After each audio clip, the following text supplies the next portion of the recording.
Hello bachcho, let's read the given question and the question states that let A is equal to set of element A, B and set CD, E, which of the following statements are false and why? Set of element set CD is subset of set A.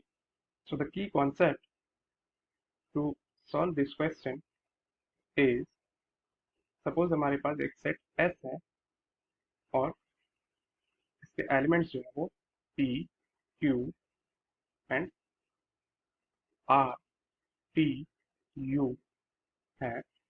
तो यहाँ से हम लोग अगर ऐसा लिखा हो like P is subset of S, तो ये स्टेटमेंट जो है वो गलत होगी क्योंकि P जो है यहाँ पे एक एलिमेंट है और जब इंडिविजुअल एलिमेंट की बात होगी तो हमेशा P जो होगी वो बिलोंग्स टू S होगी।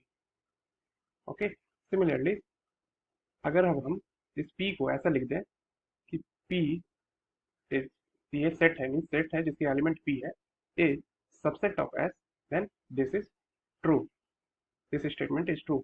तो जब भी सबसेट की बात होगी तो जो एलिमेंट्स जो हो वो ब्रैकेट के अंदर में हो, तब हम लोग कहेंगे कि ये जो हो सेट है और ये सेट जो है एस की सबसेट है। तो सबसेट होने की कंडीशन जो होती है that is all the elements of that set mean are present in the given set. Means let's understand by an example. So यहाँ पे हम लोग एक सेट कंसीडर कर लेते हैं टी, जिसकी एलिमेंट्स जो है वो सपोज पी एंड क्यू है। तो टी को अगर मैं ये कहूँ कि ये सबसेट है एस की, तो इसके लिए क्या कंडीशन होना चाहिए कि टी के हर एक एलिमेंट जो हो वो एस में प्रेजेंट हो। तो पी और क्यू एलिमेंट है तो एस में प्रेजेंट है, तो हाँ टी जो इसकी सबसेट हो गई। सिमिलरली अगर मैं यहाँ पे ऐसे कहूँ कि R and T is subset of S, तो ये ब्रैकेट में तो है बट ये स्टेटमेंट यहाँ पे गलत होगी क्योंकि एस में जो है आर एंड टी एक एलिमेंट की तरह है। ये सेट है बट ये एक एलिमेंट की तरह है एस की, इसलिए ये स्टेटमेंट जो गलत होगी।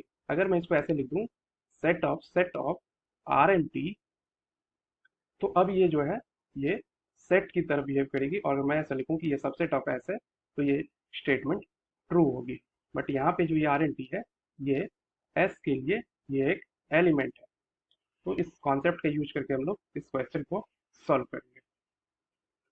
तो जो गिवन सेट है हमारे पास that is A is equal to set of element A, B and set of C and D, E, और जो हमें स्टेटमेंट गिवन है that is set of set C D is subset of ए।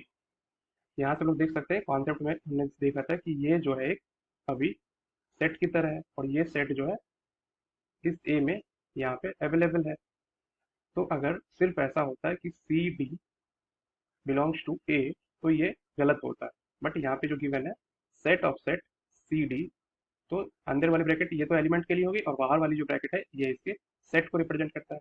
तो this is true, so we can write that the given statement is true, and this is the final answer of the given question.